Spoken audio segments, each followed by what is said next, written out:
I remember the day everything changed like it was yesterday.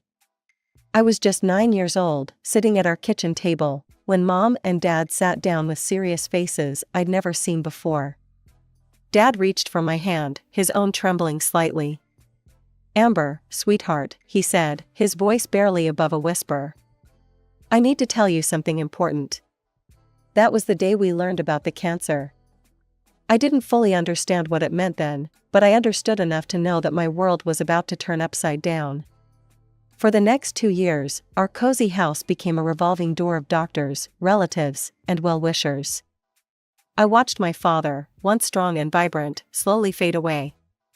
Mom tried to keep things normal, but nothing was normal anymore. She'd force smiles during the day, but at night, I'd hear her crying in their bedroom.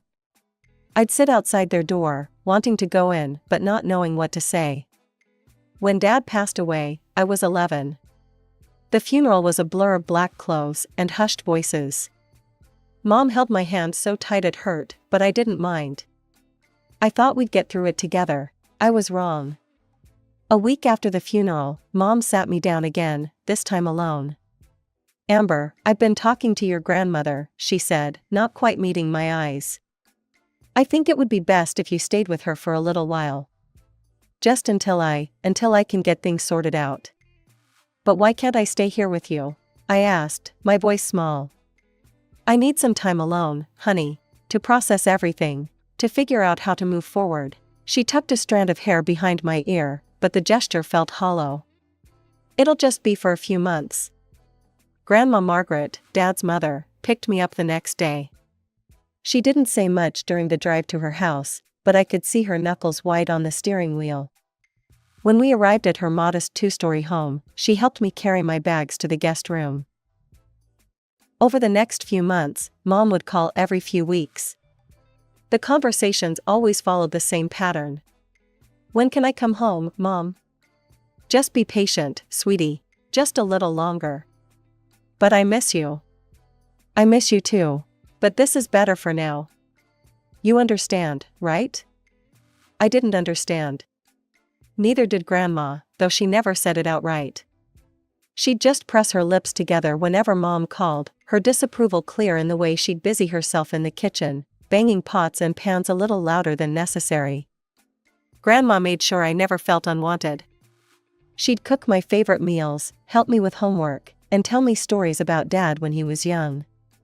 But no matter how comfortable I was at Grandma's, it wasn't home.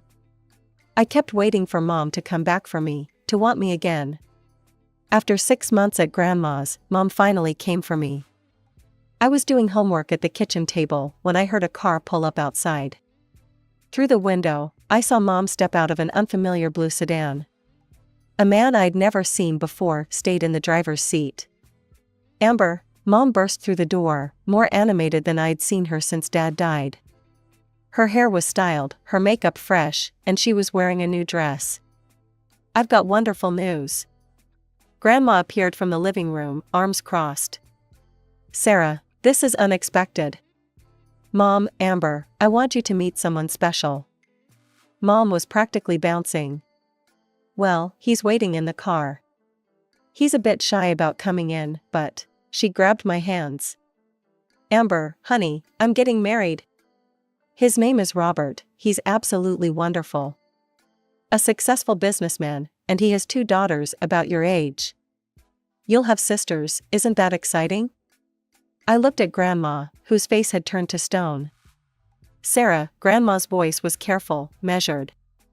"Don't you think this is a bit sudden?" "Oh, Margaret, when you meet him, you'll understand. He's perfect for us. Amber, he's going to be such a wonderful stepfather to you.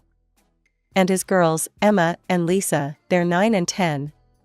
Their mother passed away 3 years ago, and Robert's raised them alone. We're going to be one big, happy family." I peered out the window at the man in the car. He was staring straight ahead, not even glancing toward the house. "Come on, Amber," Mom said, already gathering my things. "Let's go home. The girls are waiting to meet you." The drive home was filled with Mom's chatter about Robert, the wedding plans, and how perfect everything would be. When we pulled up to our house, the house Dad and Mom had bought together, two girls were sitting on the front steps. They looked like matching dolls, with their identical blonde hair and pink dresses. "Girls," Mom called out, waving. "Come meet Amber." I stepped forward, trying to smile. "Hi, We know who you are," the taller one, Emma, cut me off. Her voice was sweet as honey, but her eyes were cold. "Our dad told us all about you." "Yeah," Lisa, the younger one, chimed in. "But just so you know, he's not going to be your dad. He's our dad. And your mom is going to be our new mom," Emma added with a smile that didn't reach her eyes. "We're going to be one big happy family. Right, Sarah?" "Of course, sweetie," Mom beamed, completely missing the tension. 3 months later, I stood in front of a mirror in a plain blue dress while Emma and Lisa twirled around in matching pink bridesmaid gowns. The wedding was about to start, and I could still hear the echoes of their screaming from earlier. "We won't wear the same dress as her," they'd shrieked when Mom suggested matching dresses for all three of us. "She's not even really part of the family." In the official wedding photos, I'm barely visible, thanks to Emma and Lisa strategically positioning themselves to block me out. As I stared at those photos later, I realized this wasn't going to be the happy family Mom had promised. Life in our blended family quickly settled into a routine. Robert wasn't cruel, he just acted like I was invisible. He'd come home from work, hug Emma and Lisa, kiss Mom, and walk right past me as if I were a piece of furniture. Mom, desperate to prove her devotion to her new husband, showered his daughters with attention while barely sparing a glance my way. The first Christmas after the wedding made it crystal clear where I stood. Emma and Lisa each got new iPads and designer clothes, while I received a basic phone and some discount store sweaters. Thank God for Grandma Margaret. She never forgot me. For my 13th birthday, she gave me a beautiful silver locket with Dad's picture inside. Emma spotted it around my neck at dinner. "That's so pretty," she said, eyes gleaming. "You should share it with me. That's what sisters do." When I refused, I found the locket's chain mysteriously broken the next day. Another time, Grandma sent me a limited edition set of art supplies. I loved drawing, just like Dad had. A week later, I found my sketchbook soaked in water and the expensive pencil snapped in half. When I confronted Lisa, she just smiled. "Prove it was me," she said sweetly. "Mom," I tried showing her the ruined supplies. "Look what they did." "Amber, stop being dramatic," Mom sighed. "You probably left them out in the rain yourself. Stop trying to blame your sisters for everything." Then, when I turned 15, Mom dropped another bombshell. She was pregnant. The house exploded with excitement, everyone except me, that is. Robert's daughter squealed about having a baby brother or sister, while I sat quietly, already knowing what this would mean.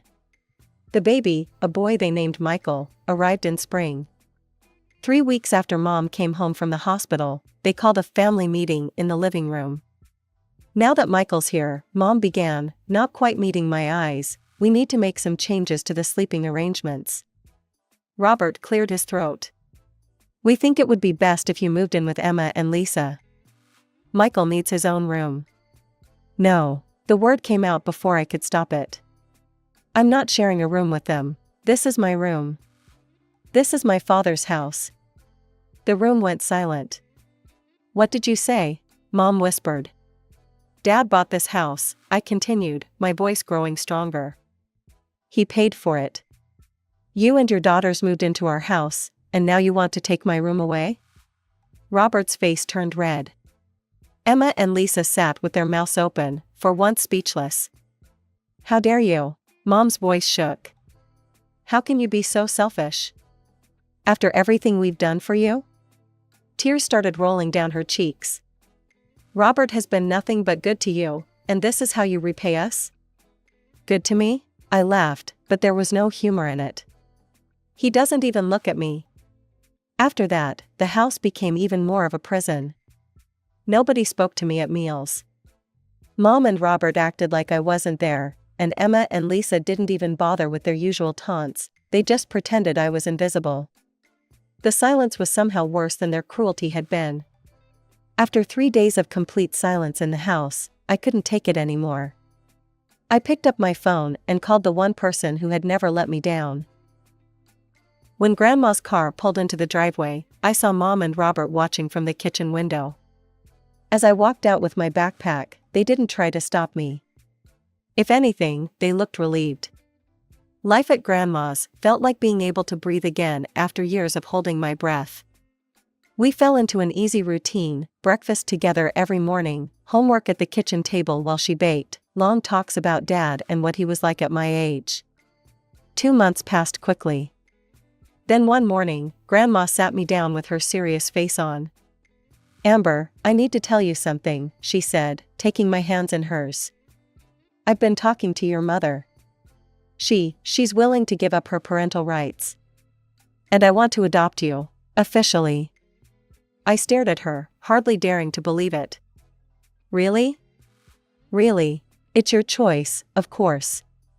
But I want you to know that this has always been your home, and I would be honored to be your legal guardian." Tears welled up in my eyes as I hugged her. "Yes, please, yes." The legal process was surprisingly smooth. Mom signed the papers without hesitation. The only thing left was to get my remaining belongings from the house. When I went back, no one was home. I found all my things packed in boxes in the garage, covered in dust. My old room had been completely transformed into a nursery for Michael, painted blue with clouds on the ceiling. I loaded my boxes into Grandma's car without saying goodbye. They hadn't bothered to say goodbye to me, after all. High school was different now. Emma and Lisa still attended the same school, but we existed in parallel universes.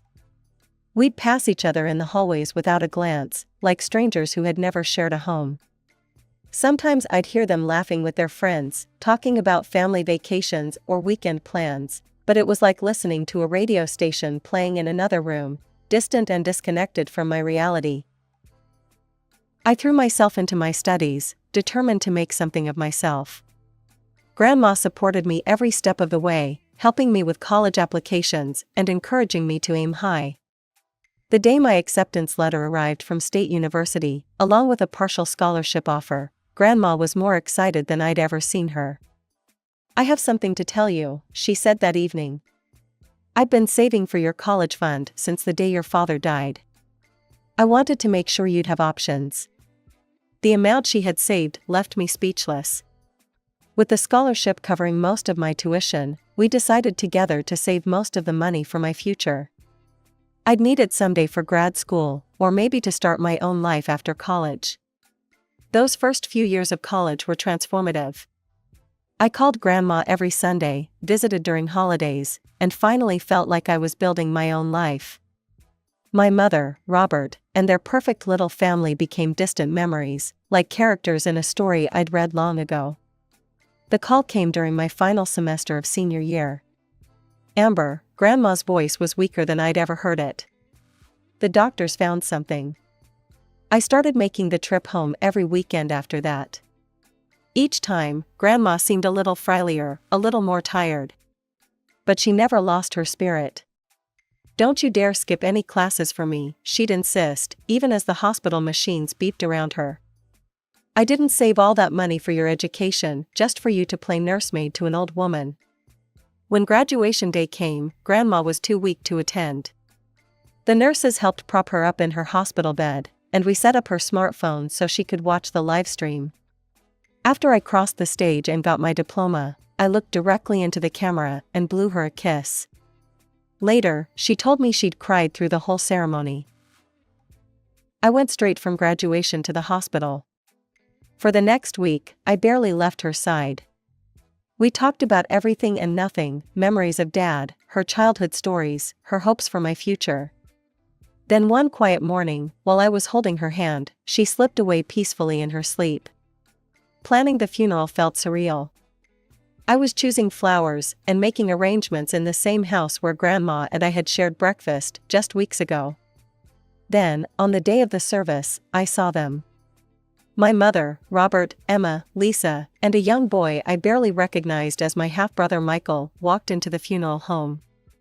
7 years had changed them. Emma and Lisa were now grown women, and Michael, who I'd last seen as a baby, was now a grade schooler in a small black suit. The ceremony passed in a blur. I stood alone by the casket, accepting condolences from distant relatives and Grandma's friends. Then suddenly, Mom was there. "Amber," she said softly, her eyes red from crying. "I'm so sorry for your loss." "Margaret, she was a wonderful woman." I nodded, not trusting myself to speak.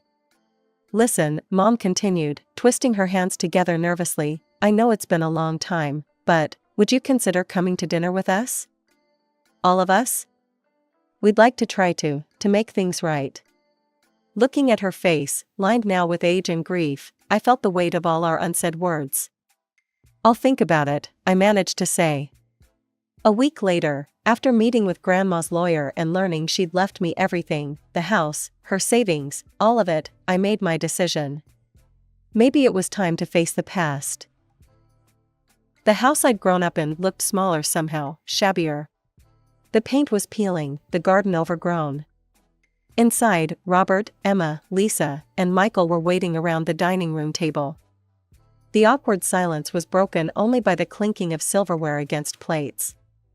"So," Mom finally said, forcing brightness into her voice, "what are your plans now that you've graduated?"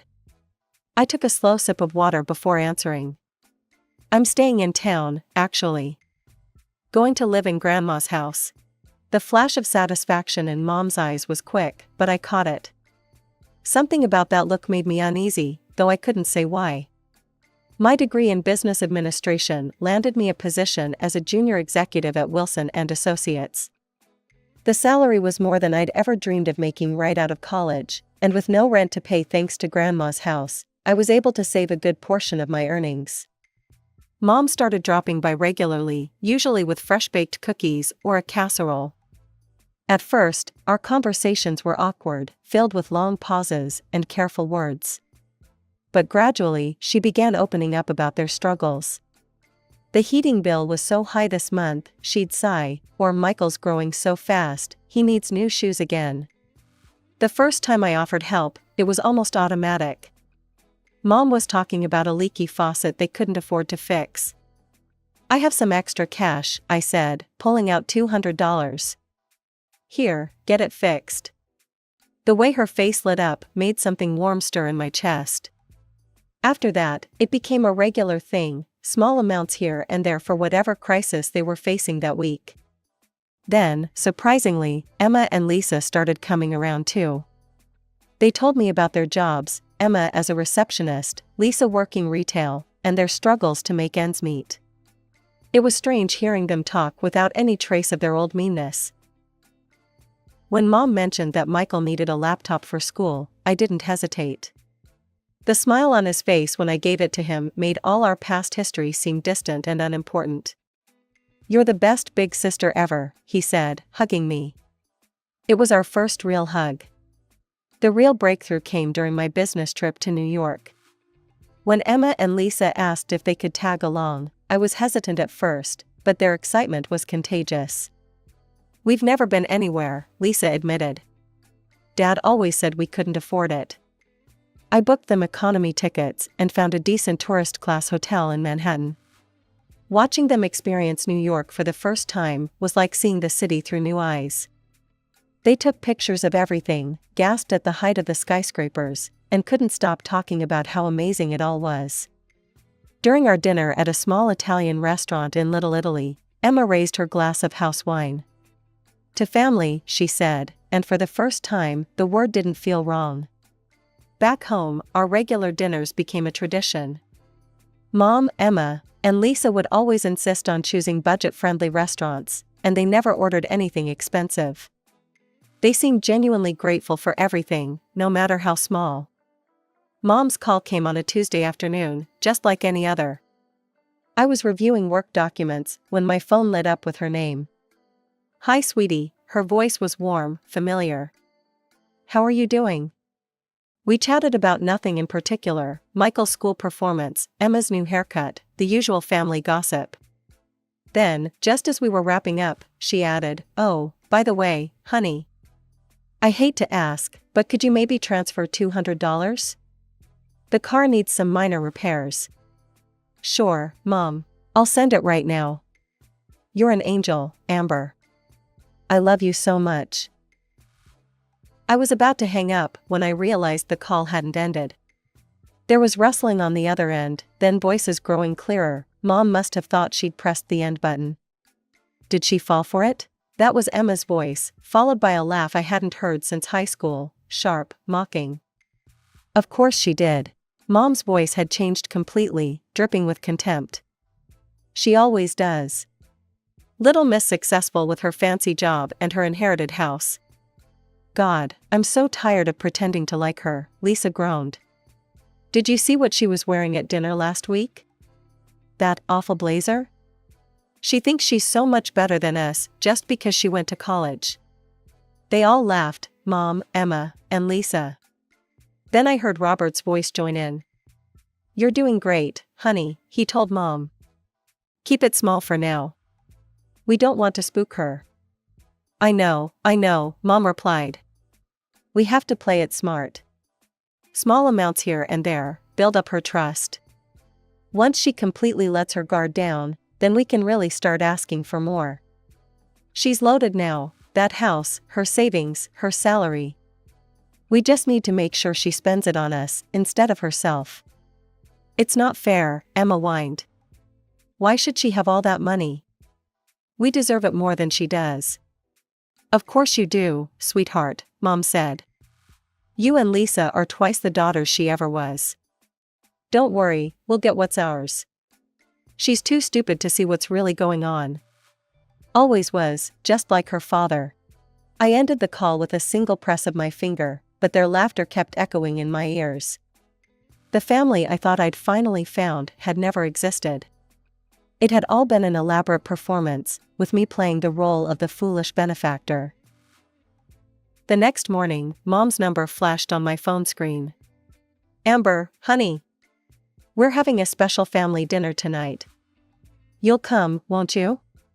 I heard the false sweetness in her voice now, the calculated warmth that I'd been too desperate to recognize before.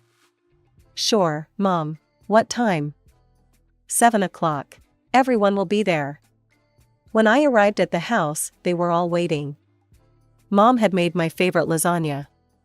Emma and Lisa were dressed up, playing their roles perfectly.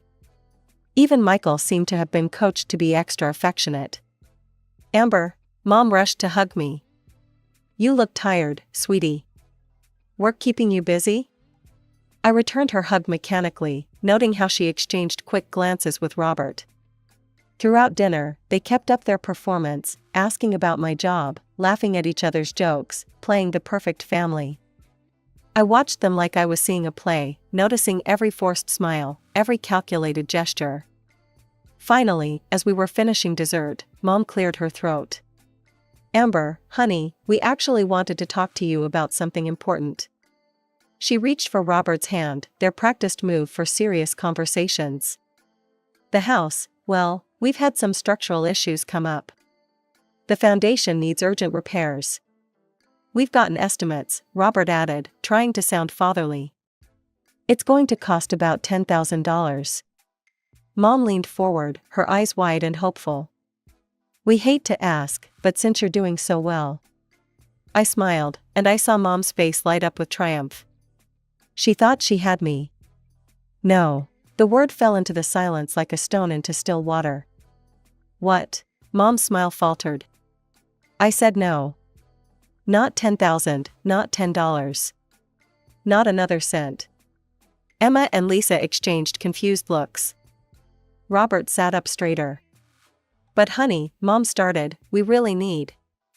You forgot to hang up the phone yesterday, Mom, I kept my voice calm, almost conversational. After you asked for that $200. The color drained from her face. Emma and Lisa froze. Even Michael, who probably didn't understand what was happening, stopped eating his cake. I heard everything, I continued. About how tired you are of pretending to like me. About how you've been playing me for money. About how you think I'm stupid, just like my father. I turned to Emma and Lisa.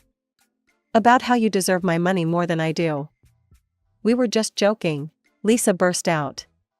It wasn't serious. Amber, sweetie, Mom reached for my hand. I pulled it away. You're misunderstanding. The only thing I misunderstood was thinking you had changed. I stood up from the table. But you know what? I should thank you. You've finally shown me who you really are, and now I can stop wasting my time trying to build a relationship with people who see me as nothing but an ATM. I walked out of that house for the last time, ignoring their calls behind me. But of course, they didn't give up easily. The calls started that night, first Mom, then Robert, then the sisters. Voicemails, text messages, emails, all begging forgiveness, claiming it was just a joke, that I was overreacting.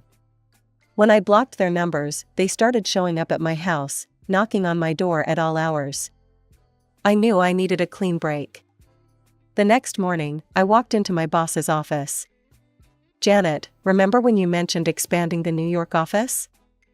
2 weeks later, I had a transfer approval in hand. I listed Grandma's house with a realtor, and it sold quickly, the market was good, and it was in a prime location.